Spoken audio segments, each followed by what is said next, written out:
संसार समाज का मंच, ऋषि देवताओं का मंच केवल मनुष्य मनुष्य को बनाना चाहता है। ब्राह्मण क्षत्रिय वैश्य शूद्र अपने अपने कर्तव्यों का पालन करने लग जाएं, उनके कर्तव्यों का पाठ पढ़ता है। ब्राह्मण वैश्य शूद्र क्षत्रिय आदि यदि अपने कर्तव्यों को जानना चाहते तो कोई संसार में दूसरा ग्रंथ नहीं है। यदि कोई बता सकता है तो वेद ही है, जहाँ ब्राह्मण को ब्राह्मण के कर्म बताए जा सकते हैं, जिसके द्वारा क्षत्रिय को क्षत्रिय कर्म बताए जा सकते हैं। वैश्य शूद्र को अपने अपने कर्मों का पाठ पढ़ाने का कार्य कर सकता है तो वो केवल वेद है। वेद के द्वारा ही 4 वर्णों की व्यवस्था हुई थी। 4 वर्णों की, ब्राह्मण क्षत्रिय वैश्य शूद्र, ये कोई जातियां नहीं है, ध्यान रखना, ये वर्ण है। चाहे किसी मैंने तो पुस्तक पे लिख दी है वर्ण जन्म से या कर्म से। ये मेरी पुस्तक कभी आपको मिलेगी पढ़ने के लिए, आप समझेंगे। मैंने सारे प्रमाण दिए ग्रंथों से, यहाँ तक पुराणों से भी, गीता से भी, भागवत से भी।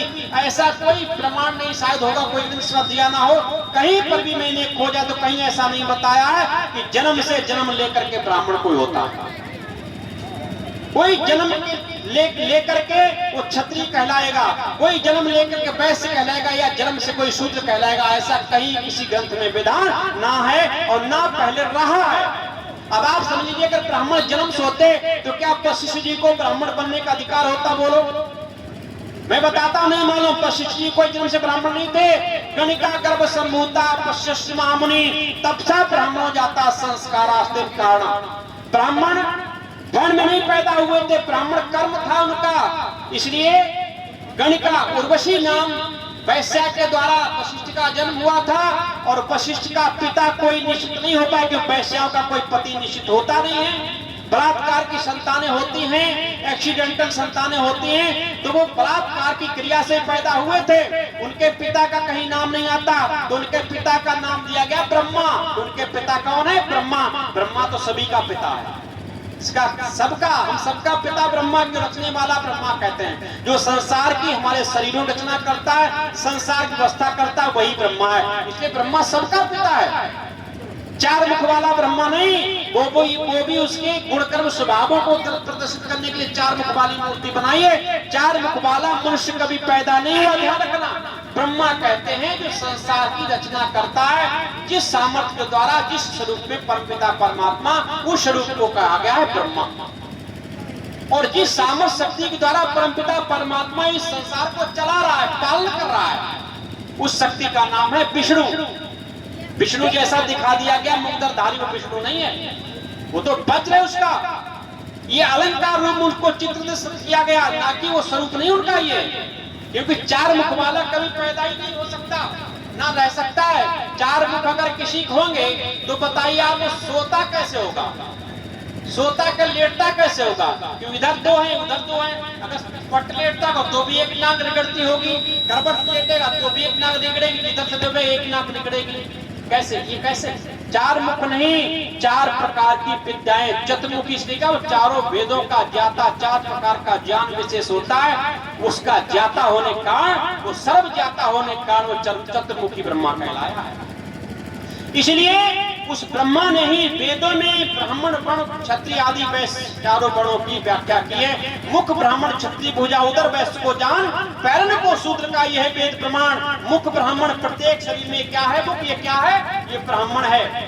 ये भुजाएं क्या है? इतना शरीर क्या है? ये क्षत्रिय है। ये पेट क्या है? वैश्य है। और पेट से नीचे, कमर नीचे क्या है? ये शूद्र है। अब आप कहेंगे ये ब्राह्मण कैसे हो सकता है? ब्राह्मण, आप देखिए वेद की बात कहता हूं। वेद कहता है ब्राह्मण से मुखमासी, ब्राह्मण से मुखमासी। ब्राह्मण कौन है? जो मुख जैसा, जिसके अंदर गुणकर्म स्वभाव है। मुख जैसा गुणकर्म स्वभाव कैसा? जैसे ये मुख कैसा है, इसके विशेष कार्य क्या है? नंबर 1 इसका कार्य है त्याग। क्या है? त्याग। ये सबसे बड़ा त्यागी है। जैसे आप देखिए, जो भी खाता पीता, ठंडा मीठा गरम स्वाद या तीखा कड़ुआ, जो भी खाता पीता ये सेवन करता है। परंतु इस खाता पीता अपने आप सेवन स्वयं मुख करता है, लेकिन क्या मुख अपने में स्वयं रखता कुछ भी? किसको बांट देता? नीचे वालों को दे देता। खाता स्वयं, चबाता स्वयं, परिश्रम स्वयं करता खाने पीने में, लेकिन अपने पास कुछ भी बाई चांस दांतों में अगर कोई कण फंस भी चाहे तो जिब्या कहता है निकालो।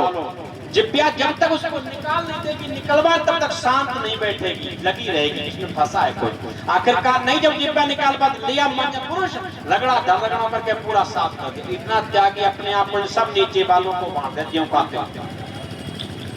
तपस्वी दूसरा गुण क्या है ब्राह्मण का ध्यान रखना। त्यागी जो मैंने पहले बताया दूसरों के लिए जीता हो, दूसरों के लिए जीता, दूसरों के लिए खाता, दूसरों के लिए पढ़ता हो, जिसने परोपकार में परमार्थ में जीवन लगा दिया हो, वो व्यक्ति क्या हो सकता है? वो ब्राह्मण हो सकता है, कहीं पैदा हुआ हो। इसलिए त्यागी। दूसरा कैसा है? तपस्वी।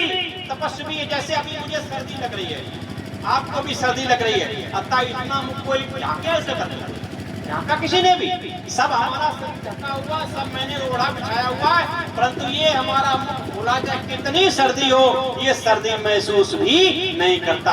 गर्मी में भी हम सारे कपड़े पहनते हैं, ढक लेते हैं, लेकिन गर्मी में भी खुला रहता है। सर्दी गर्मी सब में ये सहन करने की क्षमता है, ये तपस्या, इसकी तपस्वी है। तेजस्वी तीसरा गुण क्या होना चाहिए? ब्राह्मण तपस्वी होने, त्यागी होना चाहिए, तेजस्वी।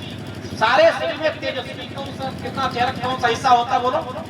तेज कहाँ झलकता है? तेज की पहचान कहाँ होगी? होगी ओज तेज की पहचान इसी से होती है। व्यक्ति कितना कुकर्मी है, कितना सदकर्मी है, कितने अंदर कितनी तपस्या है, ये इतना ही चेहरा बताता। दिल की बात बता देता असली नकली चेहरा, लाख छुपाओ छुप न सकेगा असली नकली चेहरा। अगर आप तपस्वी व्यक्ति हैं, आपका चेहरा लाल होगा, आपका चेहरा चमचमाता हुआ होगा, आपके सामने लोग ठहर नहीं पाएंगे, चेहरे से चेहरा मिला नहीं पाएंगे अगर आप तपस्वी चेहरा आपका है। तो तीसरा गुण क्या है इसका? तपस्वी, तेजस्वी। तत्पश्चात क्या है? विद्यावान। अगर विद्या का किसी के अंदर भंडार होता तो कहां से नहीं होता? इसमें होता क्या नीचे होता? आपका मस्तिष्क खराब हो जाए तो क्या कह देते लोग? पागल। मस्तिष्क खराब, पागल।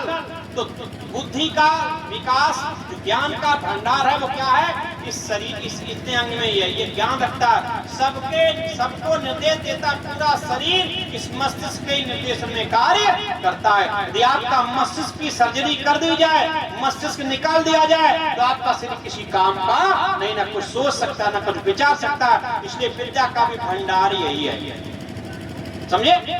विद्या का भंडार यही है। तो इस तरीके से विद्या का भंडार, कार्य कराने की क्षमता, त्यागी, तपस्वी और तेजस्वी, ये चार गुण विशेष ब्राह्मण के अंदर होते हैं। जिसके अंदर ये ब्राह्मण चार गुण कर्म स्वभाव है, वो समझ लीजिए ब्राह्मण वर्ण में आता है। इसलिए कहा ब्राह्मण से मुखमासीद, मुख जैसे जिसके अंदर गुण कर्म स्वभाव वही क्या है? ब्राह्मण है। वो चाहे कहीं पैदा हो सकता है, ब्राह्मण शूद्र के घर में भी पैदा हो सकता है। जैसे वशिष्ठ जी हुए, जैसे वशिष्ठ जी हुए शूद्र घर में पैदा होने के पश्चात भी वो ब्राह्मण कहलाए। ऐसा ब्राह्मण कहा है लोगन, गुरु वशिष्ठ पंडित ज्ञानी, शोध के लगन धरी, सीता मरण दशरथ का वन में विपद परी कर्म कर तारे न चले। अरे सूर्य वंश में महाराज दशरथ के कुल पुरोहित बने, आज ऐसा कोई ब्राह्मण दूसरा कहलाया नहीं। कहाँ? वैश्या के घर में पैदा होने का वशिष्ठ। और इसके पश्चात व्यास कैवर्त्या, व्यास ऋषि जैसा ऋषि, वो भी ब्राह्मण कहलाए। व्यास जैसा ऋषि भी नहीं ऋषि हुआ। प्राचीन समय के बाद में अगर कोई ऋषि अंतिम हुआ तो व्यास जैसा ऋषि कोई नहीं हुआ। व्यास भी कहा, व्यास की भी माता अगर देख ली जाए तो वो भी शूद्र वर्ण में ही है, और शूद्र से पैदा होकर के क्या कहलाए?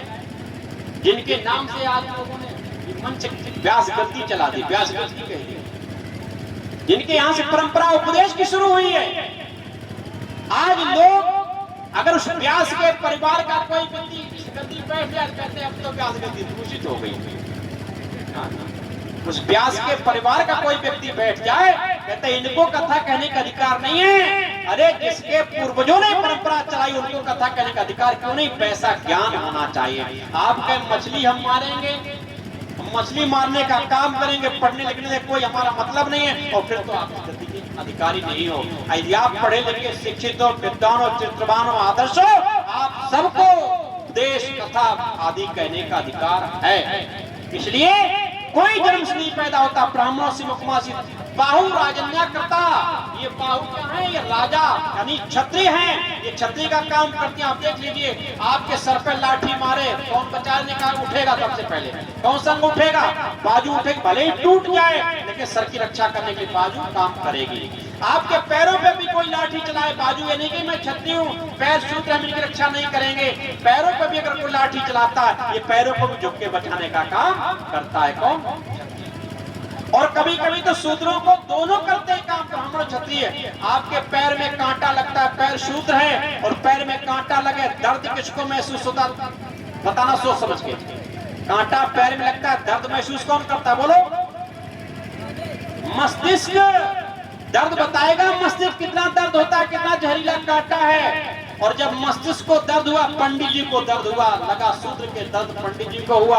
पंडित जी ने निर्देश किया किसको? छत्री साहब को, हाथों को, भाई देखो पैर में कांटा लग गया है। कहाँ कांटा लगा? बहुत तीखा कांटा, बहुत दर्द कर रहा है। छत्री ने ये नहीं कहा कि नहीं पंडित जी मैं नहीं झुकूंगा, मैं क्यों उठाऊंगा, तो शूद्र तो छोटा है, हम बहुत बड़े हैं। छत्री ने भी पैर को उठाया और देखा, कहा महाराज कांटा तो दिखाई नहीं दे रहा, पानी की जरूरत, मिट्टी लगी हुई है। अब पंडित जी ने देखा पानी तो है नहीं आसपास में, तो बोला पानी तो नहीं है, फिर क्या करें? बोले कुछ करो तभी निकल पाएगा जब ये साफ दिखाई दे। तो कहा ऐसा करो छत्री महाराज, तुम थोड़ा ऊपर उठा के लाओ, थोड़ा मैं झुकता हूँ, थोड़ा तुम उठाओ। तो थोड़ा छत्री महाराज पैर को लिया, ऊपर उठाए, पंडित जी ने नीचे झुके और जाकर जीभ से चाट के साफ कर दिया। दिख गया कांटा है। दोनों झुके किसके लिए? शूद्र के लिए। अगर वो कहते सूत्र हम नहीं झुकेंगे, कैसे काम चलेगा? समाज का कैसे चलेगा? शरीर का। इसलिए बाहु राजन्या करता, सूत्र हो जाए। और ये पैर ही आपका, ये पेट क्या? ये वैश्य है। वैश्य किसको कहते हैं? जो मिला पंडित जी के द्वारा वो उसने ग्रहण किया अपने में और इसको व्यवस्थित आविष्कार किए तरह तरह के। कहीं रक्त बनाया, कहीं मंजा बनाया, कहीं मेद बनाया, कहीं हड्डी बनाई, कहीं रक्त बनाया, कहीं 8-7 प्रकार की धातुओं का निर्माण करके गुप्ता जी ने अपने व्यापार में और सभी प्रकार के अंग प्रत्यंगों को जो जिसको वस्तु चाहिए वो सबको बांट दी। रह गया कूड़ा कचरा, दूसरे सुबह उठे सब बाहर निकाल दिया। डाल डाल के आवाज की जरूरत नहीं। वैश्य ने भी अपने पास नहीं रखा, सबको बांट दिया। चारों वर्णों के लिए काम किया वैश्य ने, चारों वर्णों के लिए काम किया। विप्र ने चारों वर्णों के लिए काम किया, क्षत्रिय ने तो चारों वर्णों के लिए काम करता है। फिर ये शूद्र। आप अच्छा बताओ ईमानदार, तीनों वर्ण बैठे, कुर्सी भी नहीं बैठे, और शूद्र कहाँ है? जमीन पर लटके हुए हैं। आपको बैठा ले कुर्सी, अपनी चिंता नहीं, आप बैठो, मैं नीचे से, आप तो मेरे स्वामी हो, आप मेरी हमेशा रक्षा करते हो, आप मुझे हमेशा सब कुछ देते हो, इसलिए आपका सम्मान करना हमारा कर्तव्य है। पैर अपने आप लटके नीचे, आपको बैठा ले तीनों के ऊपर। अभी आप जाएंगे घर के लिए, कौन ले जाएगा अपने कंधों पर उठा करके? आपको ये सूत्र ही ले जाएंगे, तीनों बड़ों को ले जाके पहुंचाएंगे वहां पर, आपको पहुंचाएंगे।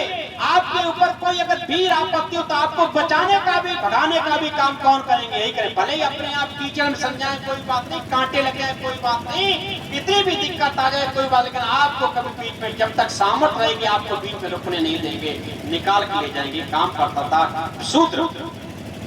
चारों वर्णों के सूत्र समर्पित, चारों वर्ण, तीनों वर्ण बाकी सूत्र के लिए समर्पित था। ये था व्यवस्था एक समाज की।